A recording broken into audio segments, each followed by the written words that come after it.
So I'm gonna explain the Arduino Uno program from Xlite going to Arduino.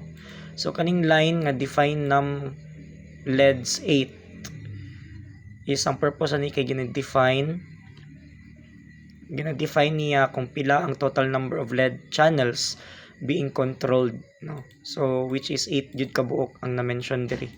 So mo ni siya num LEDs 8. Then ang kaning const byte kaning LED pins num LEDs 9 to 2 kanang line ang purpose ani kay para ang pins sa Arduino from D2 to D9 is ma-connect sa bawat LED, no? So na as you can see no dira sa gasigay nga light, no, nga connected sa Xlite, no, mo na siya, no, para ma-determine ang purpose is to determine okay para na siya maka-connect sa bawat LED, no. Ang as you can see, no, baliskad ang akong pag-set, no, gikan siya sa 9 to 2. Pero mo na siya kay mas ganahan ko from inana ang magsugod from higher to lower. So inana siyang LEDs na naka-plaster sa akong breadboard. Then kaning line nga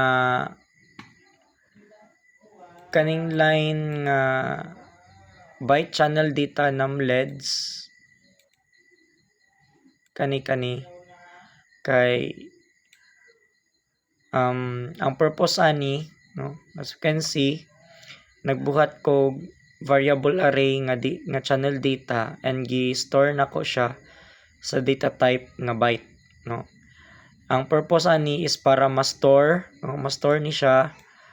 Ang command is to store na the data type or to store ang on-off value nga na-receive gikan sa Xlite application. Mao na siya. Then kaning void setup, kaning nakapaloob sa void setup, ang purpose aning serial begin, no, kani nga part is para na starting communication ng Arduino ug Xlites along with the baud rate na 115200 which is nagmatch pud sa atong pag setup sa Xlites controller nga kanang which can be seen or kanang makit-an gyud nato nga sa speed niya nga category, no.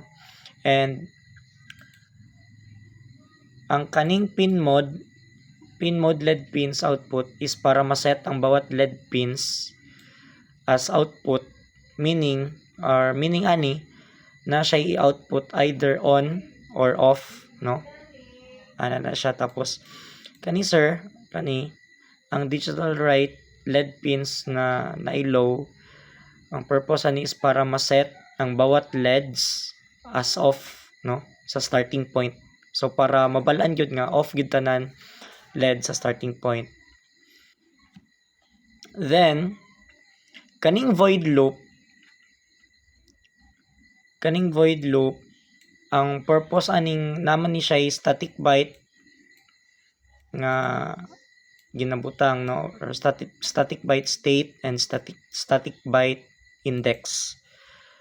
So kaning static byte state is equals to 0 is para matrack niya ang message reading na stage, meaning kaning variable name nga state mao ni atong gamiton later sa switch case aron maka-proceed ta from a certain case to another cases, no.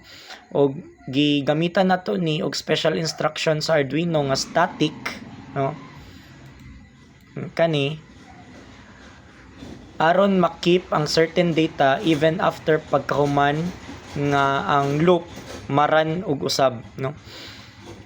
And gi-store nato na sa data type nga byte and initialize it as 0. Mo ni siyang 0, no. So mo na siya makita nato. So ang kaning purpose aning static byte index para matrack niya kung kinsang certain LEDs or among the 8 channels ang ginastoran o ginabutangan og value na 0 or 255. So pasabot it is either off or on respectively, no? Mo na siya sa sunod is while serial available. So kani maoning tig-check sa mga nakapaloob sa Xlights containing and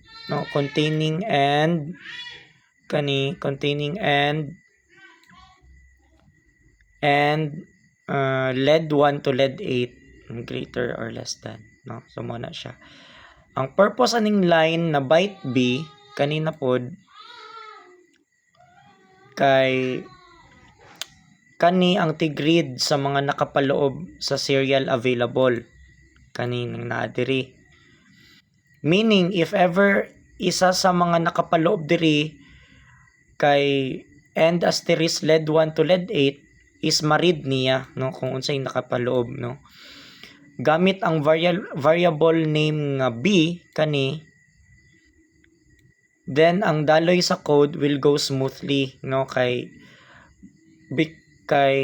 because nga kanang murag ma-satisfy man ang flow sa program from kaning ginatawag nila nga prefix channels to postfix. So mo na siya. Then proceed dayon ta sa switch state. Kaning switch state kani ang ga-decide kung unsay execute sa bawat current state, no, sa kani nga code. So diri we have case 0 to case 4, meaning we have 5 states, no, 0, 1, 2, 3, 4. And kana then meaning natay 5 ka state. So case 0, kaning case 0 mo ni siya ang kani nga case kay ginadawat lamang niya ang character nga ampersand, no. Apart from this, dili siya mag-proceed sa case 1 kung di niya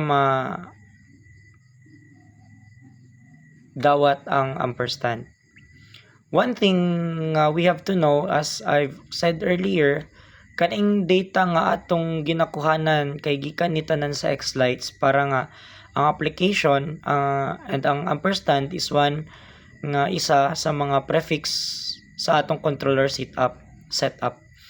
If satisfied ang condition sa case 0 nga ampersand and, then automatic na ang break katong ampersand nga na-store sa byte B in case 0 is moadto na siya sa while, no.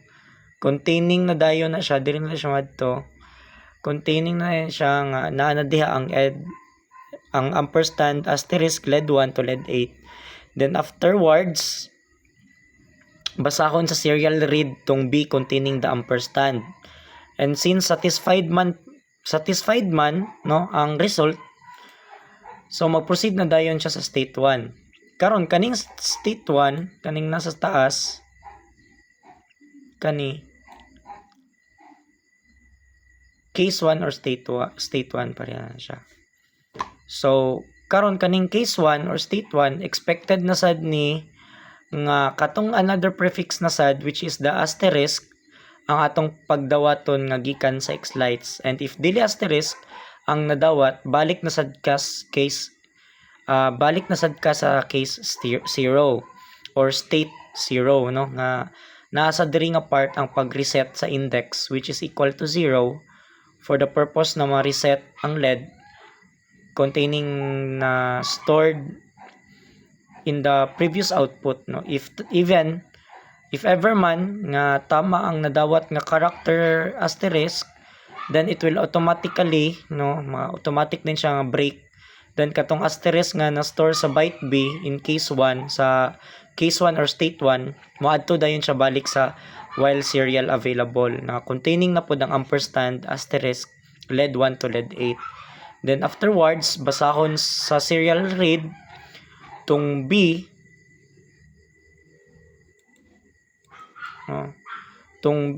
na containing the asterisk, and since satisfied man, makaproceed na dayon sa case 2, no. So ang case 2, ang purpose ani nga case is para ma-read ang bawat LED data variables. Kaning channel data index plus plus b kani ginastore sa channel data ang mga na-receive na value into an array. Kay sama pa sa number 3 definition, if baliko na to og basa, channel data is ang array nga gastore sa on-off value for each LED, either 0 or 255, or ginapasabot nga 0 is off or 255 is on. Para mas masabtan, kaning index plus plus ginapasabot kay same siya ani nga form. Index is equals to index plus 1. And as we know, let us recall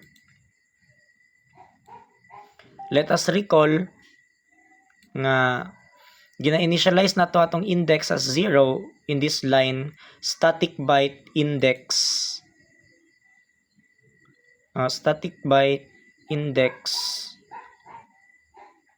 nga kaning unsa ni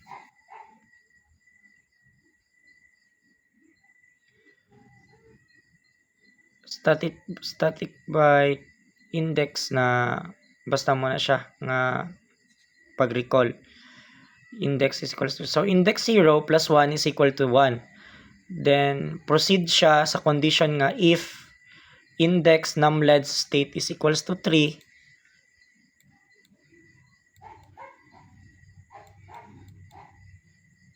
tura. Ang pangutana is kani, is the value 1 greater than or equal to numLEDs which is 8? Usabon nako, mas dako ba ang 1 kaysa sa 8? No, dili siya pwede nga mas magdako ang 1 kaysa 8. Since no man, then nag-break siya. Then pag break, dili nga break nga nagbulag, but break nga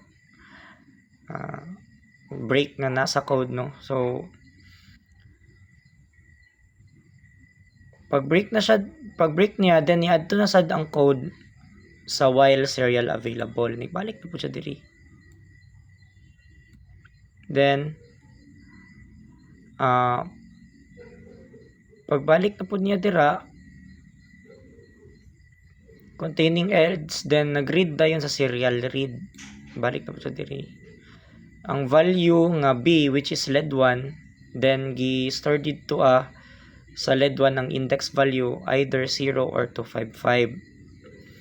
Afterwards ani nga mga break ni, balik na sad usab sa case 2 since na-update naman at ang imong index as 1, so index 1 plus 1, so mo na siya is equals to 2.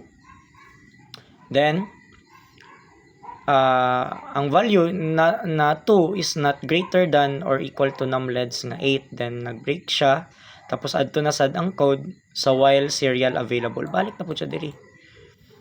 Nandala yung process po. Then nga na-contain nga ampersand asterisk LED 1 to LED 8 greater or less than. Then gi-read na sad sa serial read. So ang value nga b, which is LED 2, gi-store dito sa LED 2 ang index value, either 0 or 25 or 255, off or on gyapon. So usabon na siya, usabon hangtod maabot sa index 7. Meaning sa index 7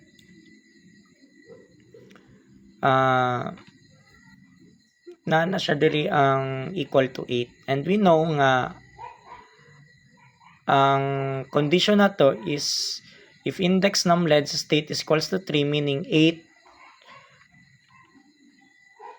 If 8 index is greater than or equal to numLEDs na 8 kabuok, then same process kaganina, which is add to na sad ang code sa while serial available. Balik na po sa taas.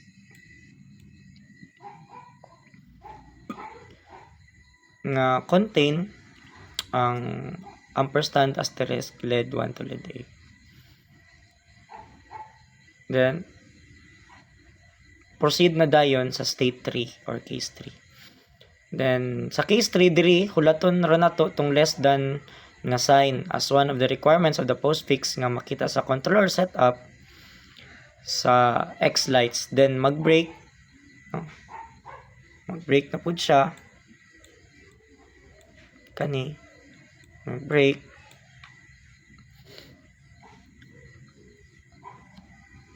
Then pag break afterwards adto na sad ang code. So while serial available diri sa taas na pod, and proceed dayon sa case 4. Then same sa case 3, hulatan na rin nato ang greater than nga sign as one of the requirement of the postfix nga makita sa controller setup sa xlite. Then mag-break afterwards adto na sad ta sa code na while serial available, and proceed sa case 4. Then sa case 4 same lang gihapon. Then lastly diri sa update LEDs, no, kani void update LEDs, natay for loop nga naay indices nga nag-start sa 0 hangtod 7.